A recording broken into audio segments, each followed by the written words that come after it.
आज पूर्ण महाराष्ट्रामध्ये फक्त एक गोष्ट जास्त चर्चेमध्ये आहे, ती गोष्ट म्हणजे काय? ओबीसी महामेळाव्याला प्रकाशजी आंबेडकर म्हणजेच माननीय बाळासाहेब आंबेडकर हे हजर आहेत नांदेडला नरसी या ठिकाणी. नरसीमध्ये ओबीसीचा जो महाएल्गार मेळावा आहे, महामेळावा आहे, त्या मेळाव्यासाठी प्रमुख अतिथी, प्रमुख पाहुणे म्हणून वर्णी लागलेली आहे बाळासाहेब आंबेडकरांची. यावरूनच सध्या एक नवीन कॉन्ट्रोवर्सी आजपासून उभा राहते. ते म्हणजे काय? आतापर्यंत मराठाचे एकमेव पाठीचे राहणारे नेते म्हणून बाळासाहेबांना पाहायचे, पण आता बाळासाहेब ओबीसीच्या मंचावर गेलेले आहेत हे बघून एक सध्या राजकीय वर्तुळात आणि सोशल मीडियावर ती चर्चा म्हणजे की बाळासाहेबांना काँग्रेस सोबत महाविकास आघाडीमध्ये प्रवेश नाही मिळाल्यामुळं बाळासाहेब आंबेडकर हे ओबीसीच्या एल्गार मेळाव्याला गेलेले आहेत. कारण सर्वांना माहिती आहे की ओबीसीचा जो महामेळावा आहे, ओबीसीला पूर्णपणे स्पॉन्सर हे बीजेपी करत आहे.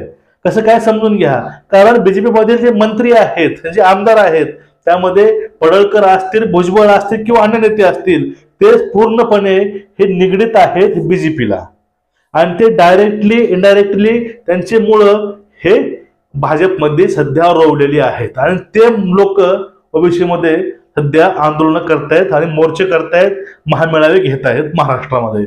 आणि त्या मंचावर बाळासाहेब आंबेडकर म्हणजे चर्चा होणारच.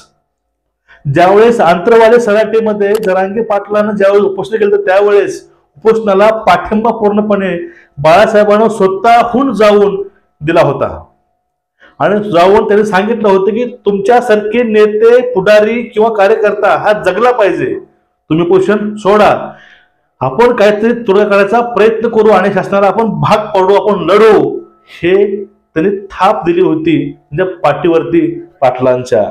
आणि त्यावेळेस त्यांनी पूर्णपणे पाठिंबा हा दिला होता मराठा समाजाला, ते पण ओपनली. आता तेवढं होत असताना पूर्ण महाराष्ट्रामध्ये मराठ्यांचा नेता, मराठ्यांचं सर्वस्व असं बाळासाहेबांना म्हणायचे. अशाच वेळेस बाळासाहेबांनी ओबीसीच्या मंचावर जाणं हे योग्य आहे की अयोग्य आहे याविषयी चर्चा सुरू आहे. चर्चा स्वाभाविकच होणारच. तुम्ही असो, मी असो, कुणी असो, याविषयी ते चर्चा करणारच, कारण विषयच तो आहे.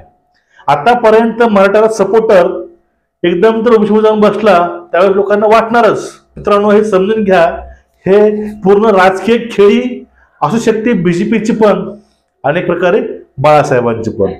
समजून घ्या कसं आहे. आपण पहिला एक पॉइंट ऑफ व्ह्यू पाहून घेऊ की यामध्ये खेळी ही भाजपाची असेल. बघा, बीजेपी द्वारे त्यांना आमंत्रण दिलं बाळासाहेबांना, तुम्ही आमच्या या मोर्चाला मेळाव्याला तुम्ही या. ते आमंत्रण त्यांनी स्वीकारलं. काही दिवसापूर्वी बाळासाहेबांचं आमंत्रण राहुल गांधीला, पण ते राहुल गांधीनं ते आमंत्रण फेटाळलं होतं, ते आले नव्हते. पण बाळासाहेबांना आमंत्रण आलं, बाळासाहेबांनी ते स्वीकारलं. कारण महाराष्ट्रामध्ये आपली एक प्रथा आहे, आमंत्रण नेहमी स्वीकारलं जातं. हे कारण असू शकतं बाळासाहेबांच्या मध्ये. पूर्ण कारण भाजप हे बाळासाहेबांना यामध्ये आणून, ओबीसी मध्ये आणून बाळासाहेबांवरती इनडायरेक्टली जे मराठ्यांचं प्रेम आहे ते कमी करत आहे का, किंवा एक त्यांची फिक्स ओबीसी वोट बँक आहे ते परत हस्तगत करत आहे का, किंवा ते मत डायव्हर्ट करत आहे का? कारण सध्या ओबीसीची जी क्रेज आहे लोकांमध्ये आणि त्यामध्ये परत बाळासाहेब आलेत, त्यामुळे चर्चा होईल आणि परत बाळासाहेबांची जास्त फॅन फॉलोइंग वाढेल. हे कारण असू शकतं. किंवा याचा उपयोग कशा प्रकारे बीजेपीला होऊ शकतो ते पूर्णपणे उपयोग घ्यायचं काम हे भाजप करेलच. आणि अशाच वेळेस अजून एक शक्यता असते, ती म्हणजे काय? महाविकास आघाडीमध्ये बाळासाहेबांची युती होत नसल्यामुळे बाळासाहेब भाजपाला इनडायरेक्टली सपोर्ट करत आहेत का? आता कालचीच गोष्ट आहे, ती गोष्ट म्हणजे अकोल्याची. अकोला मतदारसंघातून खासदारकीला बाळासाहेब लढणार माहिती असताना त्या ठिकाणी उमेदवार हा काँग्रेसनं दिला. आणि त्यावेळी बाळासाहेब त्यावेळी त्यांना म्हणले होते की तुम्ही भाजपची बी टीम आहात, तुम्ही डायरेक्टली तुम्ही भाजपाला तुम्ही सहकार्य करत आहात, असं बाळासाहेबांनी खुद्द बोललं होतं.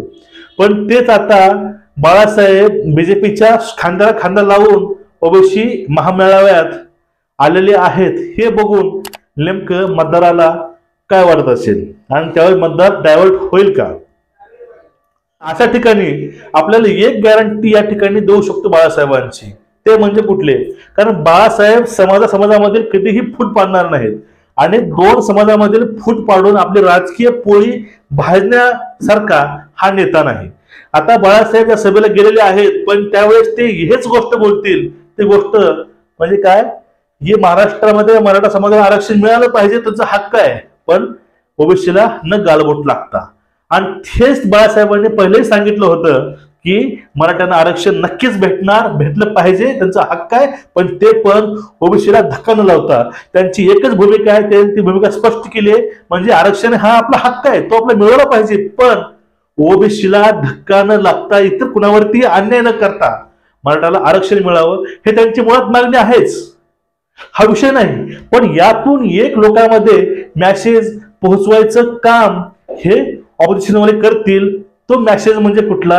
की ओबीसीच्या सभेला बाळासाहेबांनी आपली उपस्थिती दाखवली, म्हणजे त्यांनी सपोर्ट हा ओबीसीला केला आणि त्यांनी मराठाला सपोर्ट केला नाही. म्हणजेच यांचे जे वोट बँक नवीन बनलेले आहे मराठा, ते कमी करायचं षडयंत्र हे राजकारणी करू शकतात आणि हे पूर्णपणे भाजपाची ही पूर्णपणे खिळी असू शकते की या ठिकाणी वंचितला हाणून पाडायचे प्रयत्नही करू शकतात. कारण सध्या महाराष्ट्रामध्ये वंचित एवढा पॉवरफुल नेता आता सध्या कुठंच नाही, पूर्ण फोडाफोडी होऊन गेलेले आहेत. आता हे काम चालू आहे का असं वाटतंय. आणि बाळासाहेब नेमकं कुणाकडनं आहेत? आता मराठ्याकडनं आहेत की ओबीसीकडनं आहेत? हा एक समज, एक संभ्रम लोकांमध्ये बनलेला आहे. पण आपल्याला या ठिकाणी सांगावं असं वाटतं, बाळासाहेब हे संविधानाकडून आहेत. जे संविधान सांगतं मराठ्याला आरक्षण पाहिजे, ते भेटलं पाहिजे, त्यांच्याकडनं बाळासाहेब आहेत. ओबीसीवरती अन्याय होऊ नये त्यांच्याकडनं पण बाळासाहेब आहेत. म्हणजे बाळासाहेब हे दोघांकडून पण आहेत, ते पण संविधानिक मार्गाने आहेत. याची आपल्याला वेळ सांगायची काही गरज नाही. तुम्हाला एकूणच याविषयी वाटतंय काय? बाळासाहेब बीजेपीच्या वाटेवर आहेत की बाळासाहेबांना फक्त मनधरणी म्हणून सभेला आलेले आहेत, किंवा यापेक्षा वेगळं कारण काही असू शकतं? नक्कीच कमेंट करून सांगा. तुम्हाला आपले व्हिडिओ आवडत असतील चॅनलला सबस्क्राईब करा आणि बेल आयकॉन दाबून ठेवा. व्हिडिओ शेअर करा. जय हिंद, सर्वांना जय